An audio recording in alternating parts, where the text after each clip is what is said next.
done it. There's hardly any of these out at all.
Good morning, everybody.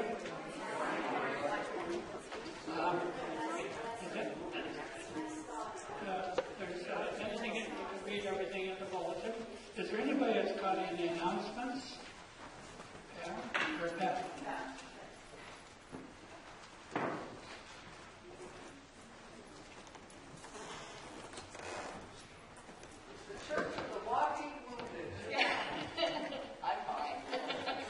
I just wanted to let everyone know that on March the 5th at the Presbyterian Church in Elmvale at 11 o'clock is the World Day of Prayer, which everyone is invited to come to. It's approximately an hour's service, and then a light lunch will follow.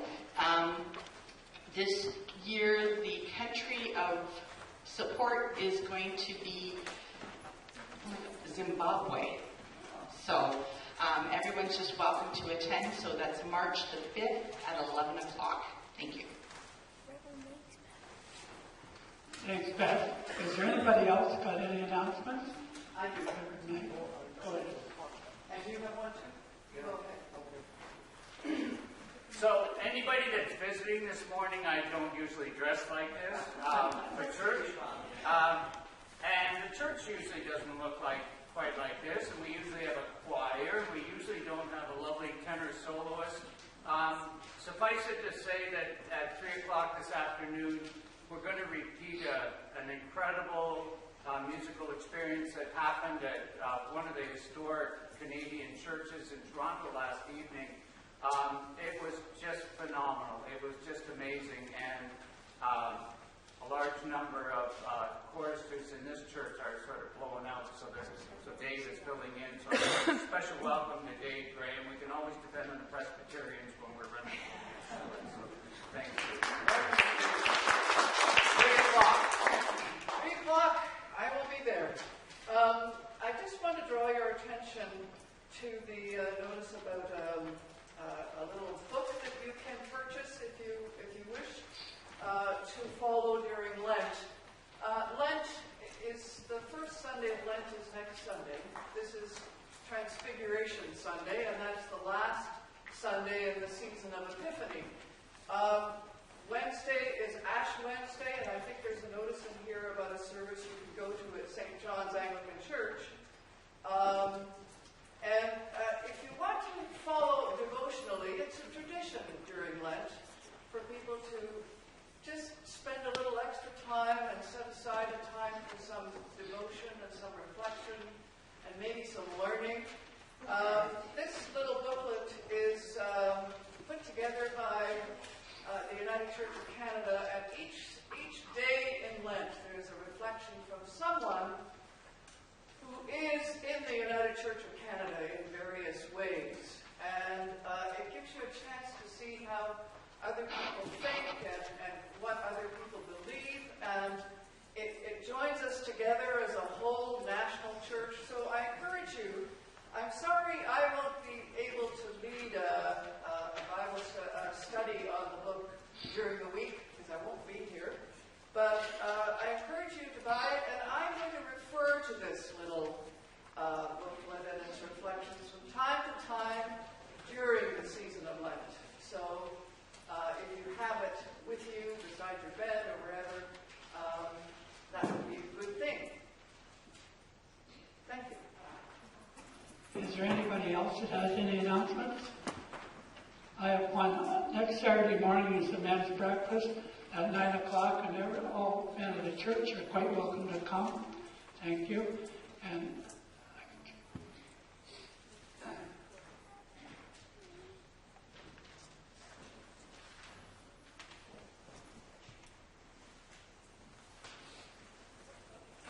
we collect money every week, and the money goes to M&S, and it's used for people. We celebrate birthdays, anniversaries, anything. The money goes to help the poor of the world. Thank you very much. So I get somebody to help me.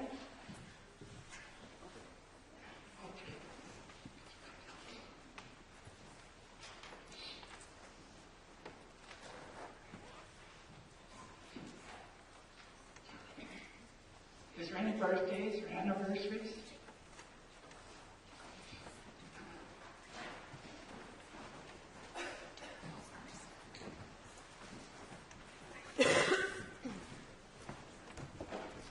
Yesterday was another big skating day for Bella. I asked her to put that picture up on the screen.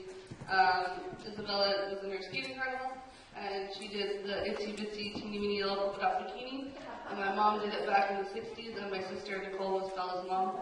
did it in the 90s, and so she's third generation itsy bitsy community in Elmvale, and she did very well. We're very proud of her.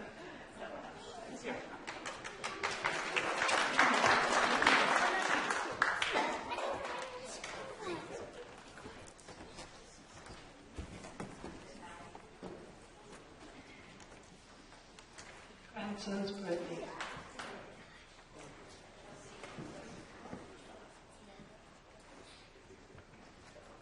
I have two new great-grandsons. One is December the 27th, another January.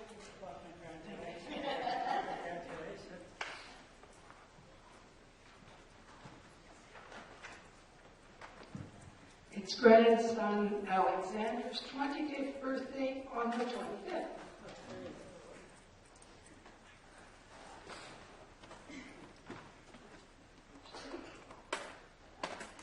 I'm celebrating granddaughter's birthday and grandson-in-law's birthday. My mom turned 25. Is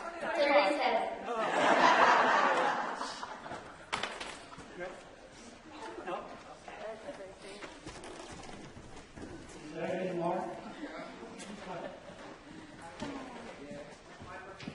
My birthday is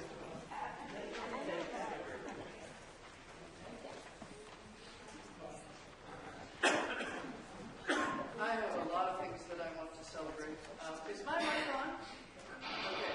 I want to celebrate that my husband, Jamie, this guy over here with the lovely long golden locks. He's been driving me to church and will be for several Sundays, so I want to thank you for doing that, Jamie. And I want to celebrate my father-in-law's, Jamie's dad, his birthday. He had a February birthday, and the date was February the 13th. He's wiping all my spittle off. February the 13th. Now, what day is that really close to? February the 14th is Valentine's Day. So my father-in-law would always have this big birthday celebration on February the 13th and completely undermine the celebration of Valentine's Day, which his wife was looking forward to. Anyway, I celebrate Jim Jordan.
She's going to turn me off. Okay, I have a theatrical training. So we begin our worship with the lighting of the Christ candle, and Josh is going to do this for us. So let's take a moment of silence, recognizing this is the beginning of a slightly different time.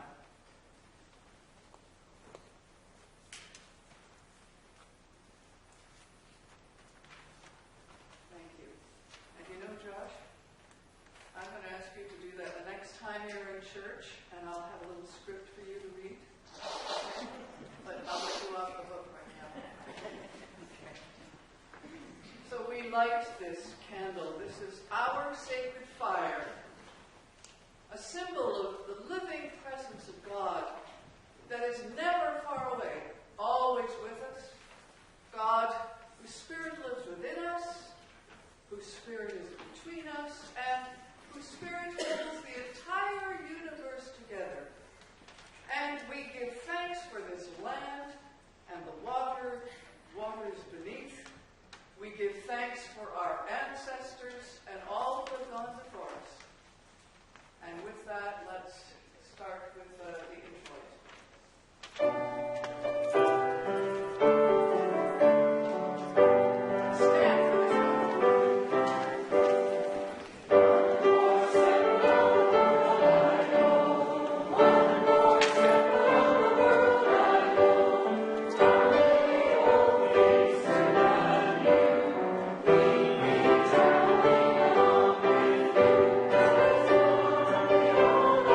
God's Spirit calls to our spirits.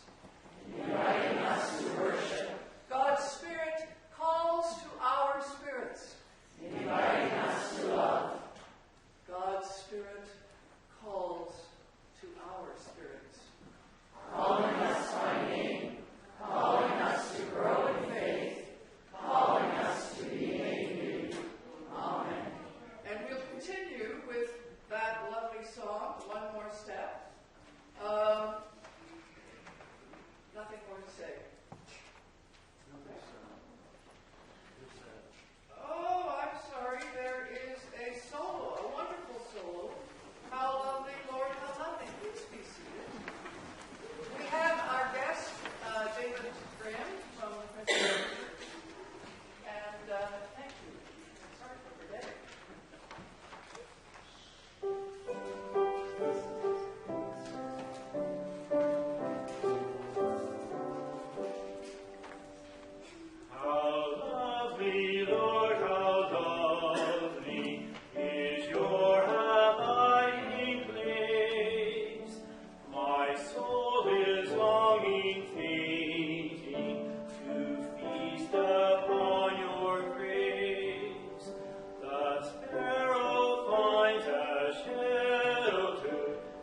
prayer of approach.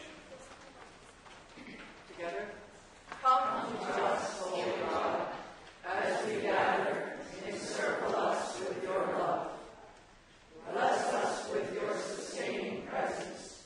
Surround us with your grace. And bind us to one another as disciples of Christ, whose Spirit is in our midst. Amen. And now, instead of saying the Lord's Prayer, we're going to hear a version of it sung.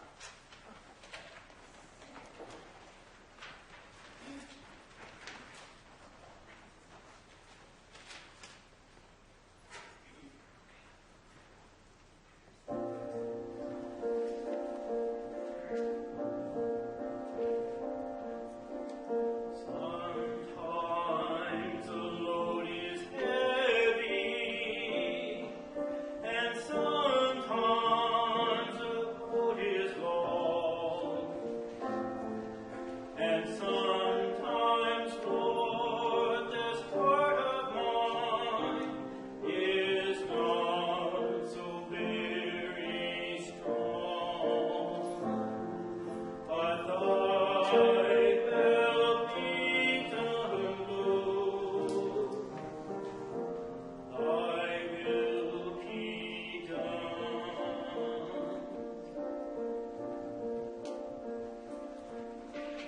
Father, I do not ask you to take this cup from me.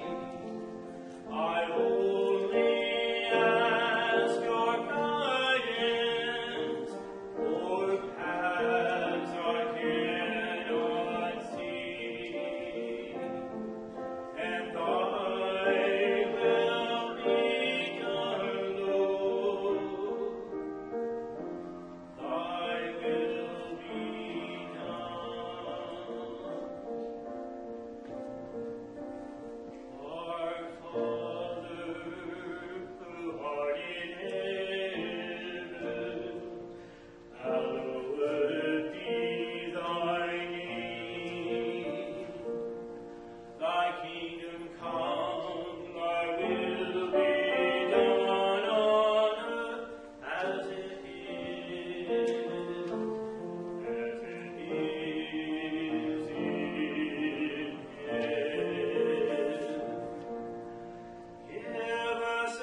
language, Aramaic. And it's a tough language, but I also use gestures, movements, okay? So we're going to let our hands go down. And then the first movement, we're just going to do the first part of the prayer. The first part is just holding our hands like this, as if we're about to receive a gift, okay? So that's the Our Father who art in heaven part of the prayer. It means lots of other things. There are lots of meanings to the one that gives us life. God, whom we call Father, but we have lots of other names. Mother, source of life, ground of our being. Oh God, so we're holding our hands open, Our Father who art in heaven. Hallowed be thy name. What we're going to do is we're going to put our hands over our heart. And what we mean by that gesture, is may my life make you holy. Hallowed be your name. Okay? So we go, Our Father who art in heaven. Oh, Our Father who art in heaven. Hallowed be thy name. And then thy kingdom come, we're going to reach out and make a shape with your hands. Yes, that shape in between your fingers. Imagine that that's a new world being born. Thy kingdom come. Okay? Everybody got a shape? Put it up there. Dicte malpita is the word that Jesus would have used. Your kingdom come.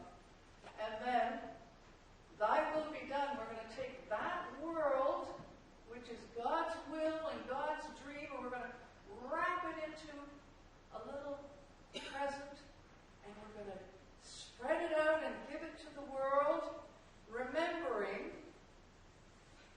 that as on earth, how does it go? On earth as it is in heaven. On earth as it is in heaven. So we bring God's dream down, and then actually we just turn our hand over and bless the earth. Okay? So there's God's kingdom, the prayer, the dream. We bring it down as a gift from heaven where God is, which is actually very close to us. And then we bless the earth.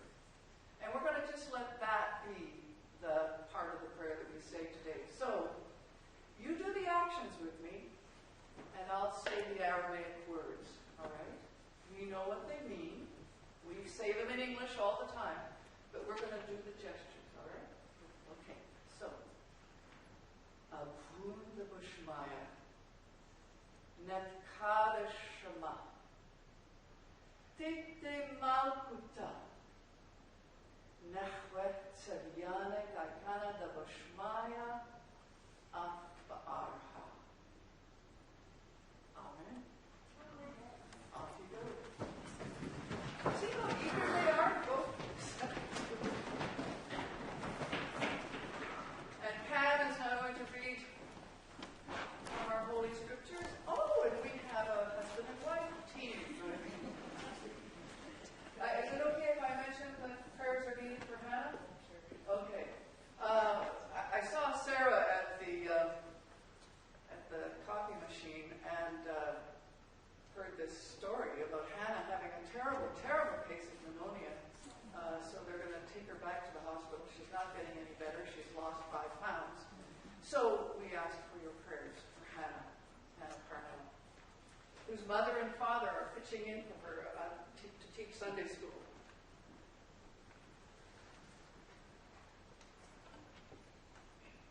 Lesson this morning is from Matthew chapter 17, verses 1 to 9. The Transfiguration. After 6 days, Jesus took with him Peter, James, and John, the brother of James, and led them up a high mountain by themselves. There he was transfigured before them. His face shone like the sun, and his clothes became as white as the light. Just then there appeared before them Moses and Elijah talking with Jesus. Peter said to Jesus, "Lord, it is good for us to be here. If you wish, I will put up 3 shelters, one for you, one for Moses, and one for Elijah." While he was still speaking, a bright cloud enveloped them, and a voice from the cloud said, "This is my Son, whom I love. With him I am well pleased. Listen to him." When the disciples heard this, they fell face down to the ground, terrified. But Jesus came and touched them. "Get up," he said. "Don't be afraid." When they looked up, they saw no one except Jesus. As they were coming down the mountain, Jesus instructed them, "Don't tell anyone what you have seen until the Son of Man has been raised from the dead." Here ends the reading of his word.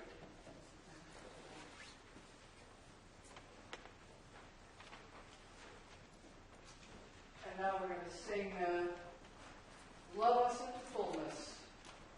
And is this a contemplative? Should we remain seated? Yep. Please remain seated.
May I speak only truth, and may only truth be heard by you.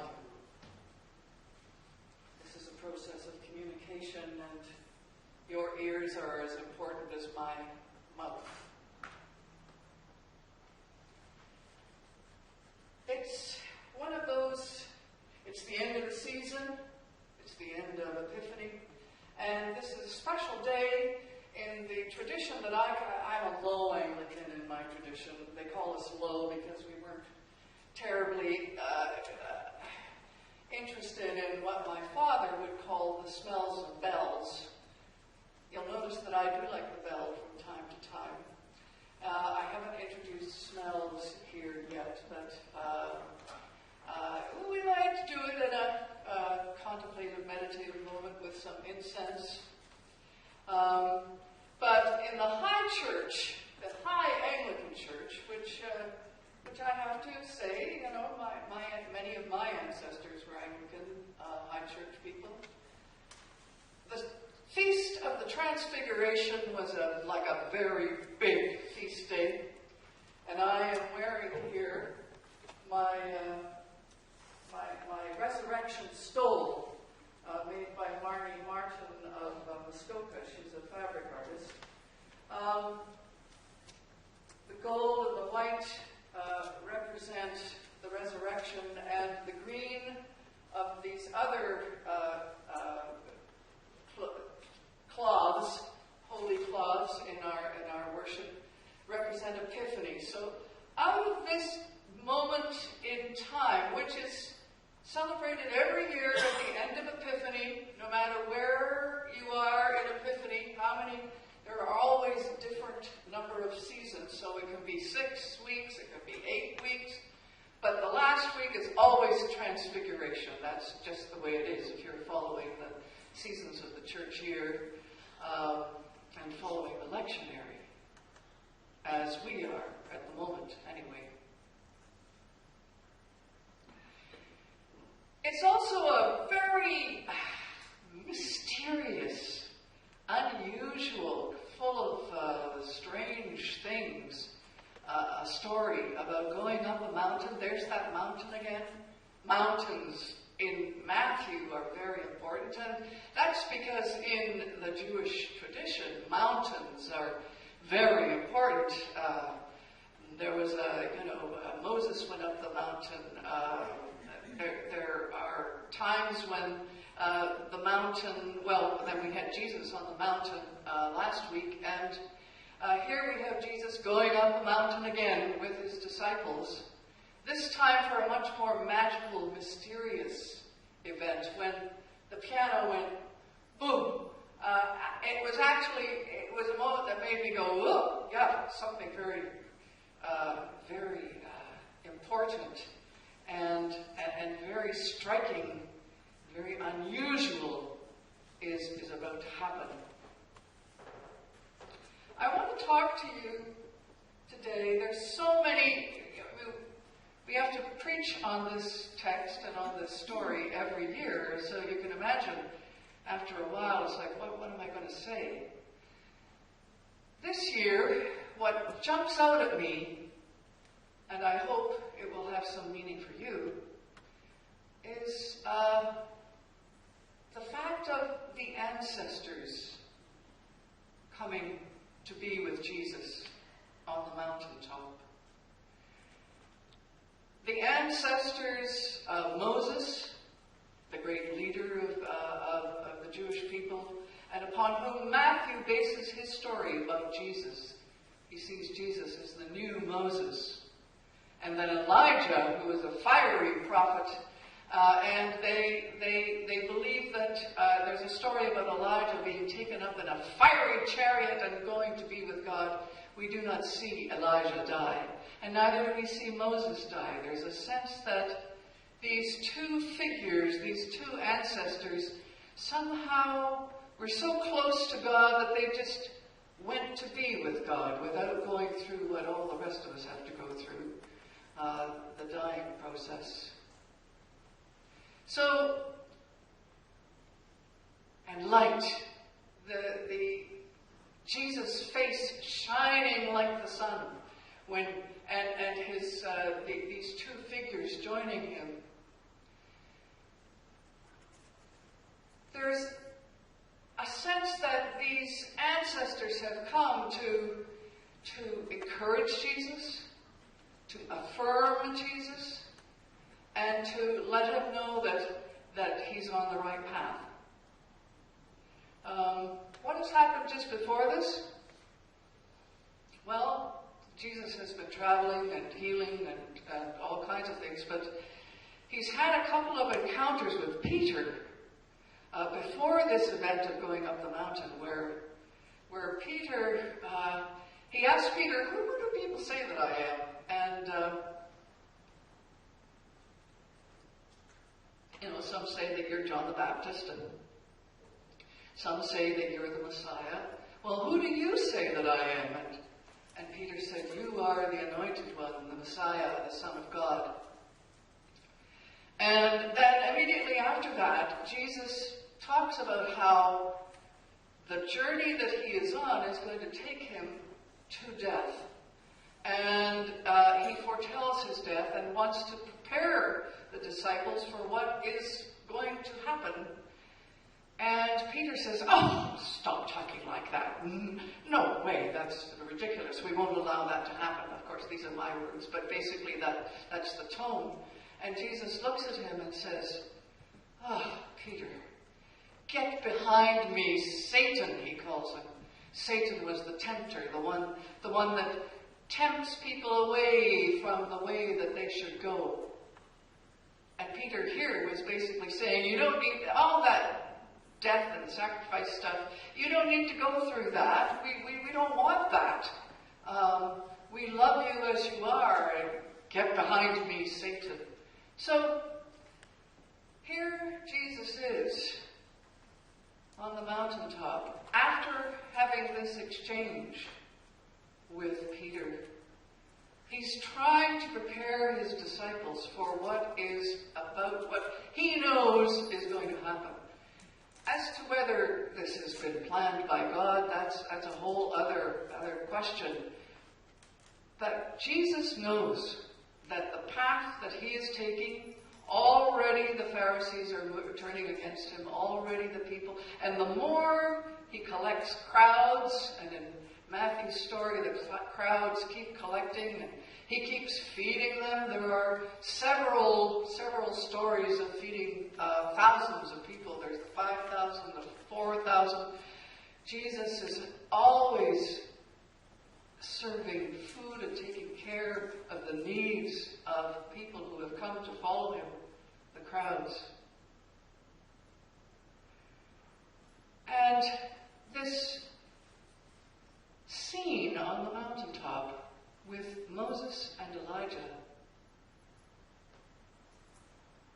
reminds the people that are listening to the story, to Matthew's story, and it reminds us that Jesus was very much a Jew, and whatever is happening in this story is a faithful filling out, it's a faithful progression from the tradition, the Jewish tradition, and from Moses, and from the liberation of the people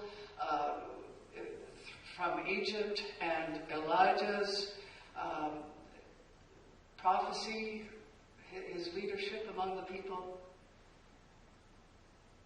and the sense of the ancestors affirming Jesus in this moment. And I was reminded of a time not too long ago where I myself had an experience of joining the ancestors.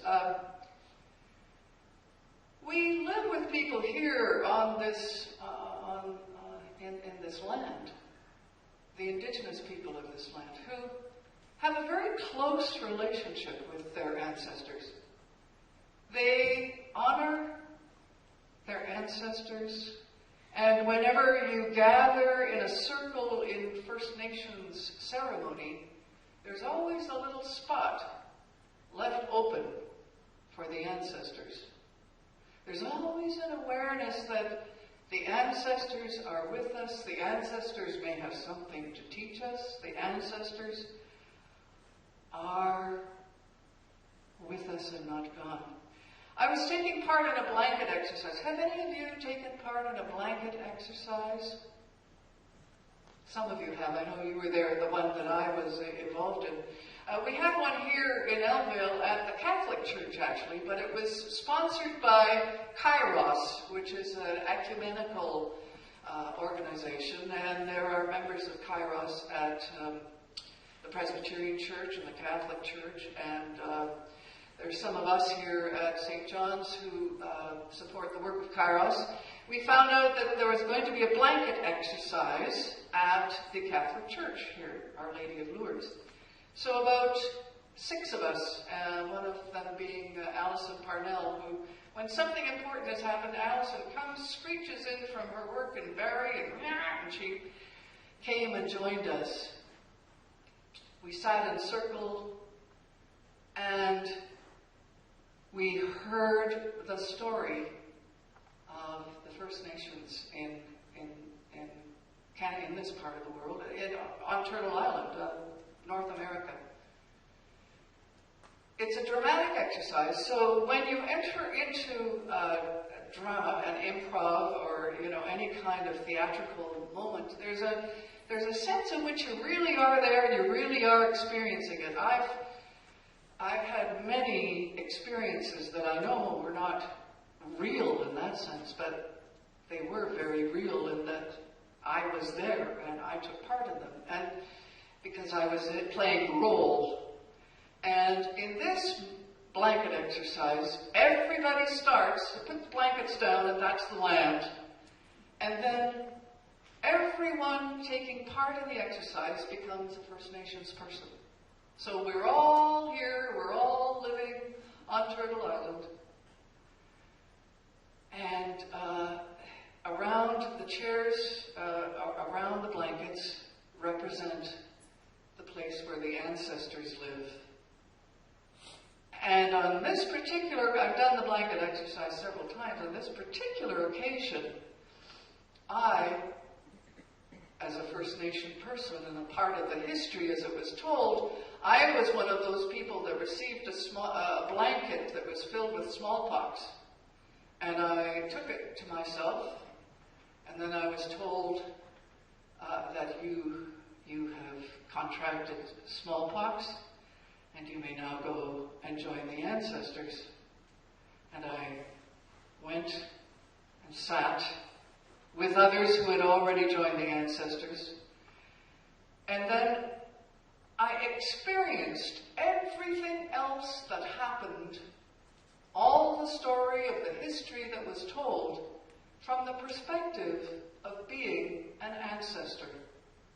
I was one of the ones that had died and gone to be in the spirit world, and yet I was still involved and caring and concerned, and that was my experience of being an ancestor. There's one other place that I have experienced being with the ancestors, and that's, again, a First Nation ceremony where we were we were basically inside one of those, help me, a tent, not a tent, it's covered over, sorry? It wasn't a teepee. We were like in a womb. Sweat lodge, thank you very much. It was a sweat lodge. It had been created by blankets and tarps and leaves and branches, and inside we sat, and the stones, a fire was built, and the stones that were there that were becoming heated by the fire, and then water was poured on them and steam rose up. And these stones, these rocks, they were quite large rocks, were called the grandfathers and the grandmothers,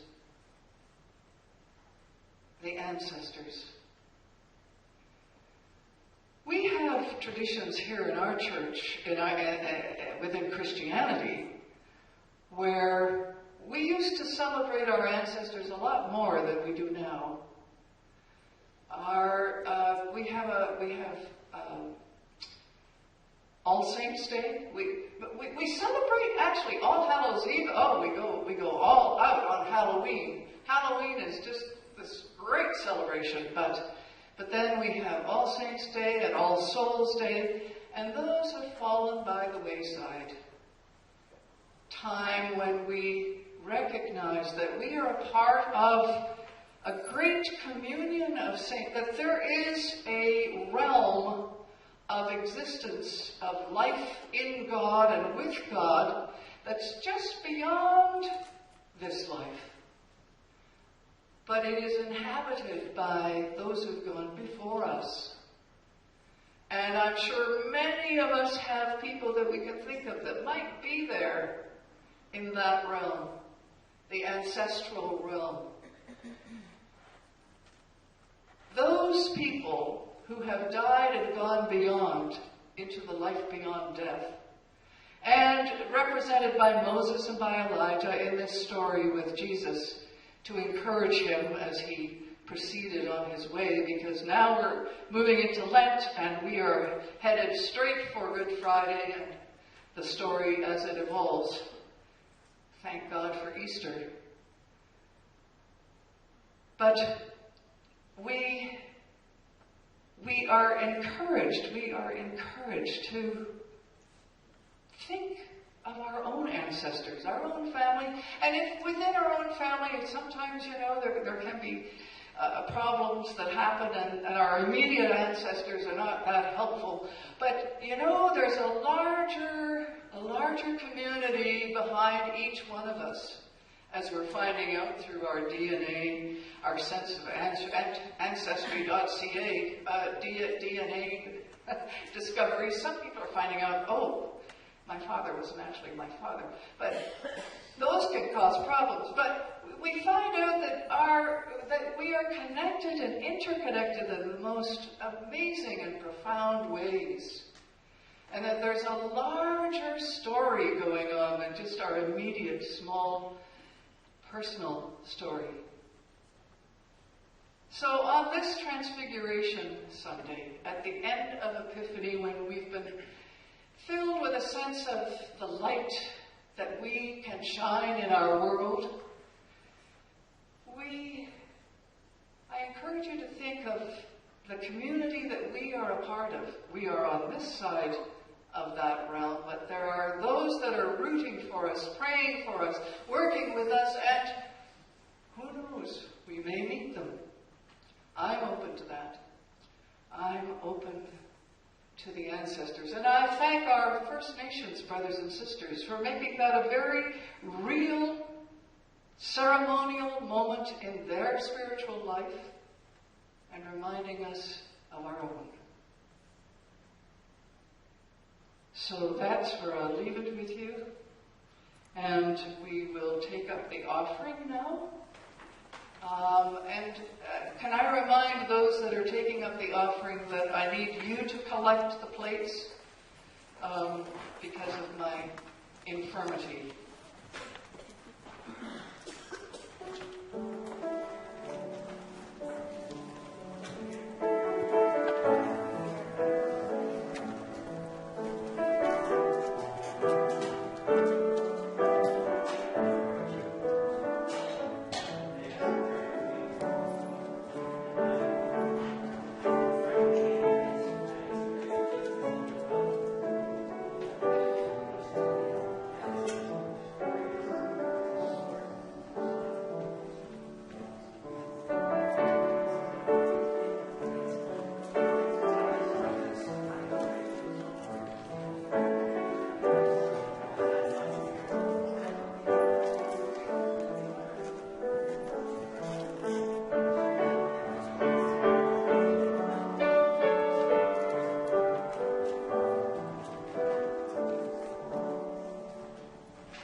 Regarding the finances of this congregation.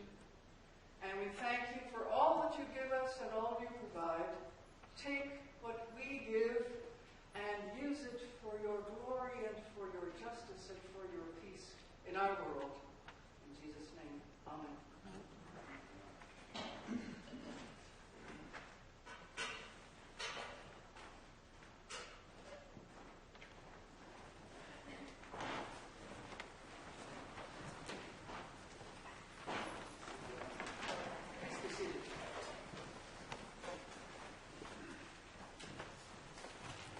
God,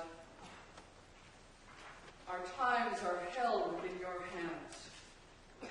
Our lives are shaped by your design. You take hold of what has happened and nurture within it what you wish it to be. Like a wise mother, you give us both freedom and guidance. How wise and caring you are, most blessed God. God, eternal, open to your spirit. Our lives await your touch. God of mercy, fountain of loving care, wellspring of blessing and source of our hope, help us to break through the dry surfaces of our parched lives and find the life that flows beneath quietly, deeply, cool with refreshment. We ask your blessing upon all who suffer in our world, all in hospital or nursing home, all who need healing and encouragement, for all who are living with long-term threats to their health or well-being, patience and endurance, all who are worried, who have ease their heart, for all who are lonely, provide human contact, for all who are anxious about their job or who are looking for work, provide fortitude, and for all who are wondering what path in life to take, provide a sense of being able to trust that you, God, are with them.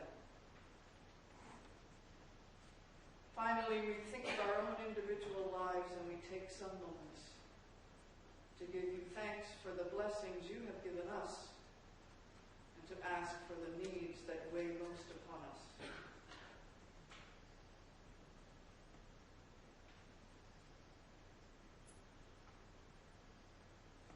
God of mercy, eternal source of life, renewed and abundant, rise up and flood with loving care every tender life here and every heart that thirsts for you. We pray in the name of Jesus Christ our Lord. Amen. And now we're going to say together the words of our creed in the United Church of Canada. Let's say together, we are not alone. We live in God's world. We believe in God, who has created and is creating, who has come in Jesus, the Word made flesh, to reconcile and make new, who works in us and others by the Spirit. We trust in God. We are called to be the church, to celebrate God's presence, to live with respect in creation, to love and serve others, to seek justice and resist evil, to proclaim Jesus, crucified and risen, our judge and our hope. In life, in death, in life beyond death, God is with us. We are not alone. Thanks be to God. Thanks be to God. And let us now sing our closing hymn, Praise My Soul, the God of Heaven, 240 in Voices United. After the singing of the hymn, I will say a short benediction, and then David will send us out with a sung benediction. Please stand.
peace that passes all understanding.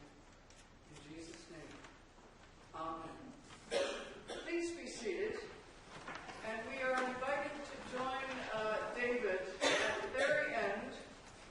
There will be a refrain that is sung 3 times. The first time it will be David alone. The second time, David and Bob.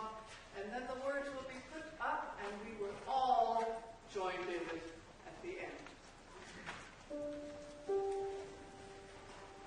May the peace of Christ be with you, and also with you.